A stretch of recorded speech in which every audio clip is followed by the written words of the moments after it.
आगे बढ़ते हैं। प्रयागराज के उमेश पाल हत्याकांड में वांटेड माफिया अतीक अहमद की पत्नी शाइस्ता परवीन की तरफ से आज इलाहाबाद हाई कोर्ट में अग्रिम जमानत की याचिका दाखिल की जाएगी। गिरफ्तारी से बचने के लिए फरार चल रही शाइस्ता परवीन को हाईकोर्ट से राहत की आस है, लेकिन उन्हें राहत की उम्मीद कम ही है। और ऐसा इसलिए क्योंकि ऐसी ही अर्जी पहले भी प्रयागराज की एमपी एमएलए कोर्ट खारिज कर चुका है। और उमेश पाल हत्याकांड में माफिया अतीक की पत्नी शाइस्ता परवीन नामजद आरोपी है।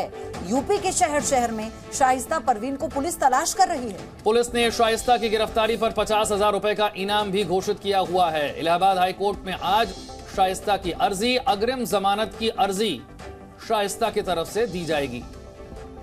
इससे पहले एमपी एमएलए कोर्ट इसी तरह की एक अर्जी को खारिज कर चुका है। उमेश पाल मर्डर केस में आरोपी है शाइस्ता परवीन। अतीक की पत्नी शाइस्ता से जुड़ी हुई यह बड़ी खबर। मोहम्मद गुफरान और जानकारी के साथ। गुफरान, इसी तरह की एक अर्जी पहले खारिज हो चुकी है, अब इलाहाबाद हाई कोर्ट में अर्जी। बिल्कुल, देखिए, माफिया अतीक अहमद की जो पत्नी है वो अब गिरफ्तारी से बचने के लिए हाईकोर्ट का रुख कर रही हैं। उन्होंने हाईकोर्ट में याचिका दाखिल की है जिसमें उन्होंने मांग की है कि वो निर्दोष हैं, उनको इस मामले में अग्रिम जमानत दी जाए। हालांकि अभी सुनवाई को लेकर के हाईकोर्ट ने तारीख नहीं तय की है, लेकिन इसके पहले की अगर बात करें तो इसी तरीके की जो अर्जी है एमपी एमएलए कोर्ट जो निचली अदालत होती है उसने शाइस्ता परवीन की जो अर्जी है वो खारिज कर दी थी। सीधे तौर पर कहा था कि अपराध जो है वो बेहद गंभीर किस्म के हैं और उनके खिलाफ जो एलिगेशन लगे हैं वो भी बेहद गंभीर है, तो ऐसे में जमानत उनको नहीं दी जा सकती, गिरफ्तारी पर रोक नहीं लगाई जा सकती। लेकिन अब इसी को लेकर के वो हाईकोर्ट पहुंचे हैं और हाईकोर्ट में तमाम जो तर्क हैं, तमाम जो दलीलें हैं उन्होंने याचिका के जरिए रखी हैं। देखना ये होगा कि कोर्ट जब इस पूरे मामले में सुनवाई करेगी तो कोर्ट का क्या कुछ रुख होता है।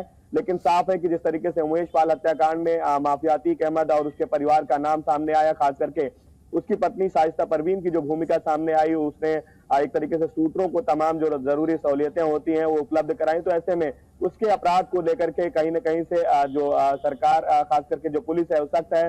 तमाम जगहों पर छापेमारी की जो कार्रवाई है वो चल रही है। गिरफ्तारी को लेकर के जरूरी प्रयास किए जा रहे हैं। 50,000 रुपए का इनाम घोषित है, तो वहीं वो भी अपने एक तरीके से बचने को लेकर के तमाम जो कवायद होते हैं, कानूनी पेचीदगी, उसको अपना रही है और हाईकोर्ट पहुंची है। देखना यही होगा कि हाईकोर्ट जब सुनवाई करेगा इस पूरे मामले में तो कोर्ट का क्या कुछ रुख होता है। जी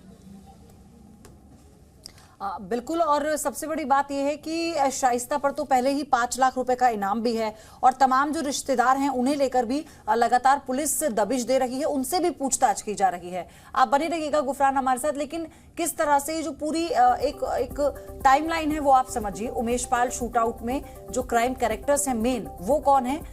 अतीक की पत्नी शाइस्ता हत्या की प्लानिंग में शामिल, असद बेटा है, ये भी हत्या को अंजाम देने तक इस पूरी प्लानिंग का हिस्सा रहा, और अतीक की बहन आयशा नूरी हत्या के बाद की प्लानिंग यानी भागने में मदद करने में जो पूरा सहयोग है वो आयशा नूरी की तरफ से किया गया था। Zee News।